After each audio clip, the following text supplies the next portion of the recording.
Hey friends, how's it going and welcome back to the channel. In today's video, I'd like to talk to you about unit testing for your Tableview data source. So you might be wondering, why do we need to perform unit tests for the Tableview? Specifically, I'm talking about the data source, not the Tableview, because the Tableview is a native view that's already done up by Apple. We don't need to test for that, but rather we want to test for the data source to ensure that we are feeding in the right information and that we are rendering the right views. So as you can see on my screen right now, I have one table view over here. And this is a quotes app, okay? Quotes as in Quotes, quotes over here. But let's assume that we are using some kind of system or layout system whereby our layout is returned by the backend and it gets to specify what kind of cells it needs to render. So for example, over here we have a quote cell, but we have an advertisement over here as well. So you can think of this as, let's assume you are designing for your Facebook feed. So as you scroll, sometimes you see an advertisement, and the advertisement can be inside the same section instead of a separate section. So how would you deal with this? Okay, so as you can see over here, I have a quote over here by Barney Stinson: "When I'm sad, I stop being sad and be awesome instead." And over here I have a crypto advertisement. All right, so I grabbed this off some random sites, and then I added 3 other quotes inside over here. Live to fight another day, put a stop loss, martingale is a death spiral, and sell some put options to make a side income. All right, so I want to show you how I structured this using the conventional method, and then I'm going to show you how you can extract the business logic out of this data source into a separate class, and that we can actually perform unit tests on it. All right, so let's get started. Okay, so over here, let me just walk you through the project, because if I'm to type this in line by line, it's going to take forever. So let me just show it to you first. So I have 2 files here, the Tableview Tableview controller, as well as the test over here. So I've written some tests over here. So I'm going to explain to you how this code is being structured, and then hopefully you might be able to gain something out of this, and then you can write better code in the future. All right, so we have an enum over here, which is called style. So obviously code would represent the style of this cell, and then evert would represent the style of this one over here. Okay, so we have a protocol over here that's called layout type, and then this layout type has an ID which is of type string, and then it has style as well. So for every cell inside the domain model, it needs to conform to the layout type. Okay, so if you have worked with data-driven UI before, basically it's where the backend JSON will contain all the different cell types to be rendered on your table view. All right, so what that means is that backend can actually decide, whether to put the advertisement on the 2nd row or the 4th row, or you can even have like a carousel and whatsoever inside over here. Okay, and then now over here we have a code layout type. So this code layout type represents the contract for this code cell itself, and it conforms to the layout type. So the code layout type definitely needs to conform to ID and style, but the difference is that the code layout type will have author name, which is this one here, as well as the code. Okay, so I'm making this extremely simple. All right, so now we have an evert layout type, and the evert layout type only needs to contain a background image. Okay, maybe this should be an background URL image string. Okay, so let's think of this as a URL image string. Okay, so finally, let's see what we have over here. Okay, so this is now the concrete class. Okay, so the class will be code layout, which conforms to code layout type, and then it needs to conform to all these properties over here, this 2 as well as this 2 over here. Okay, and then we have the initializer over here. So I hope that is easy to understand. And right now we have the evert layout type. Again, it conforms to evert layout type. This is the concrete class. Okay, and then it has the ID and style as well as the background image, which is actually the image URL string. Okay, so right now this feed represents the feed, okay, the data source for this entire Tableview controller. Okay, and this will have a property called layouts, which conforms to a layout type. So you notice that layout type is actually a protocol. Okay, it's a protocol. All right, so what it means is that as long as any cells have this ID and style, this will accept this. Okay, so what it does is that it's able to accept both the code layout type as well as the evert layout type. Okay, so let's see what I have over here. So I have a static function called default. So this is more to just contain some sample codes over here. So let's see what we have inside here. Okay, so we initialize this, and then we have a few code layouts inside. We have the code layout over here that says when I'm set, I've stopped being set. And then we have the advert layout here, which I pass in an image URL string. Okay, and then over here I have a code layout that says live to fight another day. Martingale strategy is a death spiral. Finally, sell put options to make a side income. Okay, so I hope that this is easy to understand. Okay, so now I'm going to just comment this out in the meantime, because this is the change that we need to make it testable. Okay, so I'm going to just run this code one more time to compile this, and I think this should work. Let me just comment this out first. I believe it should work right now with whatever that we have in our code. Okay, build successful. All right, so this is how typically we would structure the app. Okay, so I'm gonna have let feed.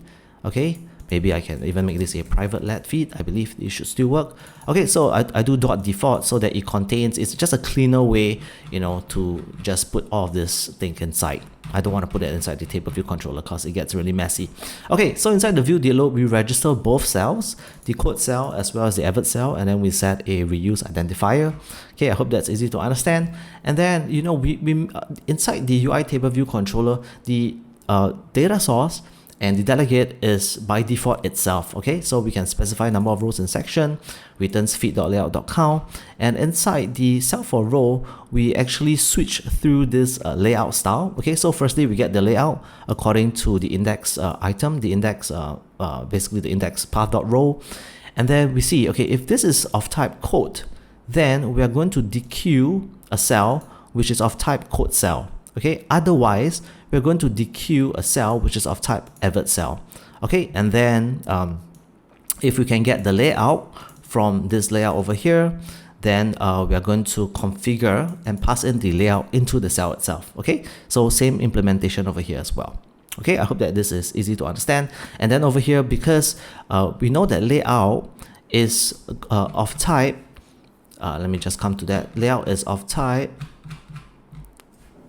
layout type, and therefore we have to check to see if we can conform that, if we can cast that into an advert layout type or a code layout type. And that's the reason why we have the if let statement over here. All right, I hope that that makes sense. Okay, so now let's jump into the cell itself to just have a quick peek.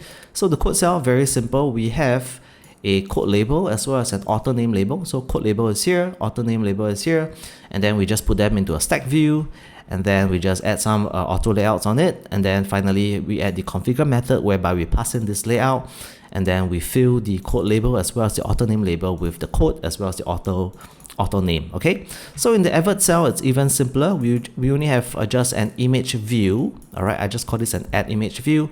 Add that into the content view as a sub view, do the auto layout, and then inside the configure method I call the load function. So what is the load function? I just create this extension over here where I set the URL and load the URL into data, and then set the UI image data, or rather set the data into the UI image. Okay, so I hope that this is easy to understand as well. So again, this is not the best way to do it because it doesn't have caching, but if you just want to do a quick test, you don't want to use like you know, if you have not integrated SD Web Image or Kingfisher, then this is quite a convenient way to do it. All right, so this works. So I want to show you how we can actually extract the UI data source, the table view data source out, so that we can actually perform tests. Okay, so over here what I'm going to do is that I'm going to comment all of this out, and obviously if I am to do that, I think it's going to complain, or will it complain? Maybe not. Build succeeded. It's going to be an empty table view. Okay, but what I'm going to do now is that I'm going to extract out the UI table view and put them inside a separate class of itself. Okay, so not table view, I'm going to extract the data source. Okay, so over here, class data source, this has to conform to NS object, and then now this will conform to UI table view data source as well as UI table view delegate. Okay, so now what happens is that this class will have to conform to these mandatory methods inside. That's why we put in the number of rows in section, the cell for row. So basically what I did was just copy, or rather I cut all this logic and just paste that inside over over here inside this class. Okay, the only exception is that I have to remove the override. Okay, I believe there's override over here, but inside here there is no override. Okay, so everything else remains the same. Okay, so I also have to inject the feed into this data source. Okay, so dependency injection, this is just a property passing this in. Easy to understand. Okay, so what I need to do next is to declare this data source over here. So private lazy var my data source, which is of type data source, and then I construct this data source and I pass in the feed over here. Okay, so now I have to reference this my data source in the Tableview controller, and the way I do that is to just set the tableview.dataSource and tableview.delegate. So if you are pretty junior to iOS development, you will be very familiar, and you would have seen tons of tutorial where you in a maybe a UI view controller, you do things like that, like a self over here, right? And most of the time, I don't think most developers know why we need to put the self over here. Okay, but this is just to specify where the data source is and where the delegate is. Okay, so now since I've set this data source and delegate, now when the table view controller loads, it's going to look for the my data source, okay, which is over here, and then it's going to use all the logic that's inside. Okay, so now let me do Command R to run this, and then I believe it's going to build correctly. Okay, so now I'm talking about testing. So how do we test this? So right now, rather than testing the Tableview controller itself, now we can directly test the data source, isn't it? Okay, so now I'm going to show you the test file itself, so which is this one over here. So I've created this test file, and the SUT, or the system under test, is the data source. So right now we have extracted all the business logic. Hi developers, I want to introduce you to my brand new course that I've created this year in 2023.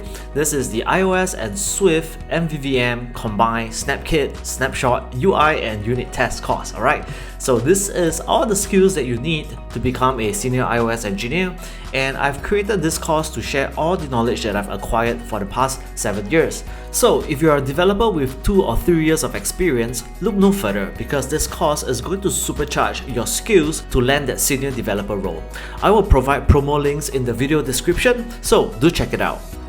And place them inside over here. And what is the business logic? The business logic is that if the style is of type advert, then we want to show the advert cell. All right. If the style is of type quote, then we want to show the quote cell. Okay. So over here, firstly, we're going to test the cell height. Okay, so this is how we can test it.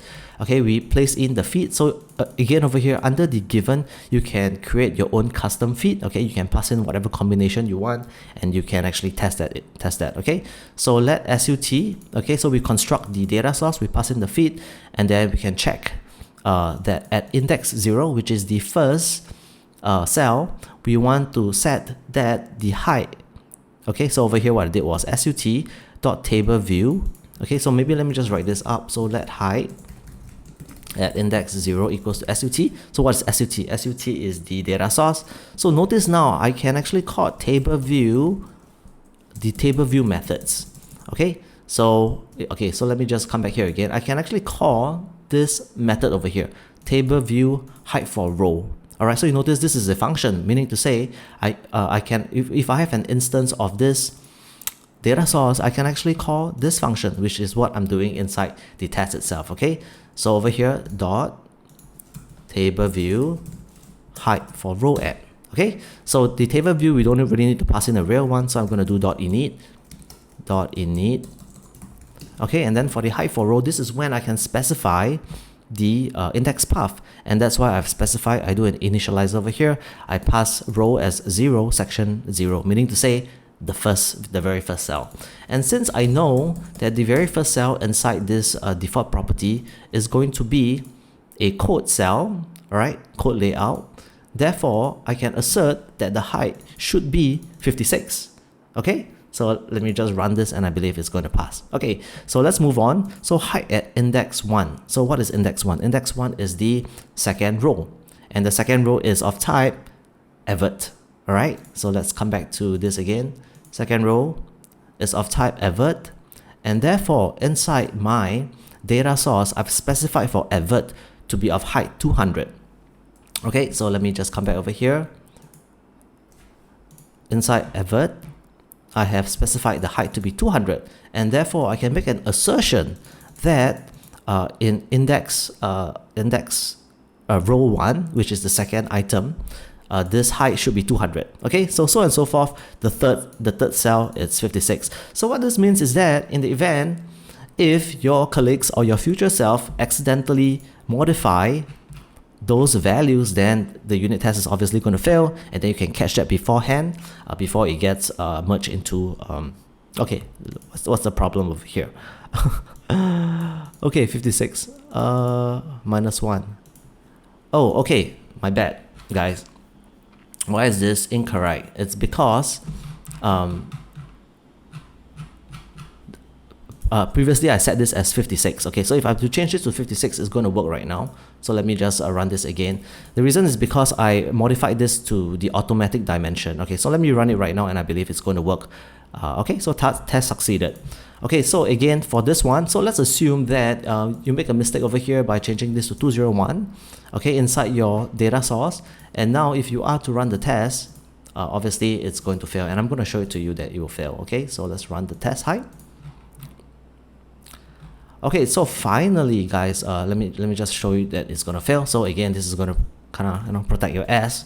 Okay, so finally, the last test is to test the cell type. Okay, so let's run through this line by line. So we have the feed over here.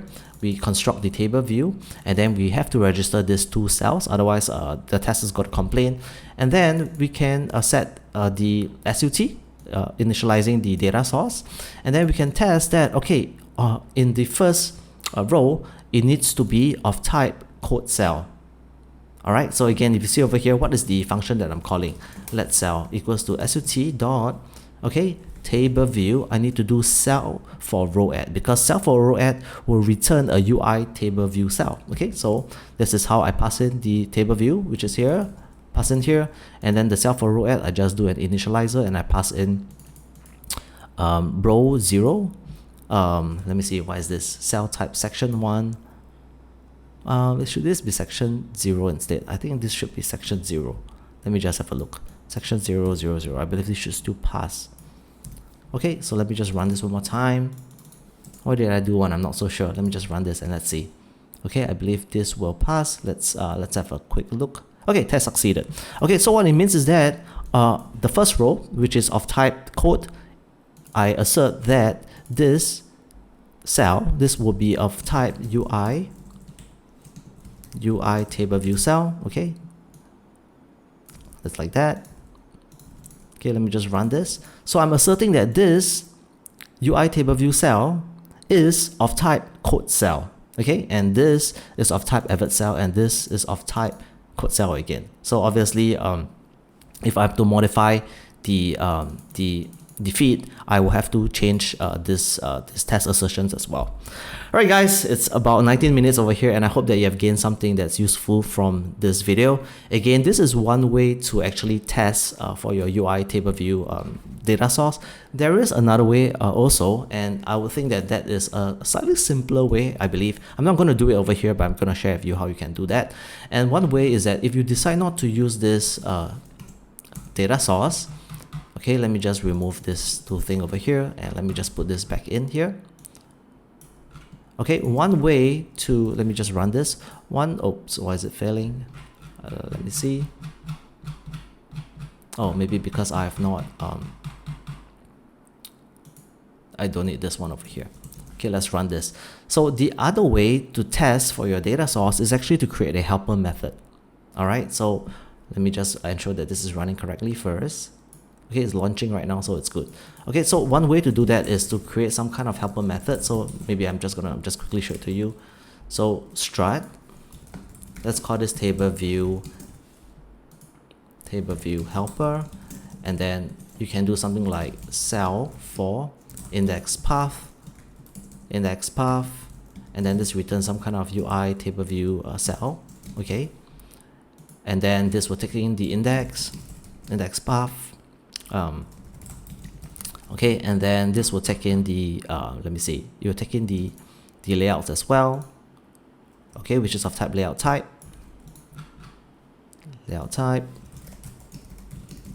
and then you'll perform all the logic inside over here, and then you're gonna finally return something.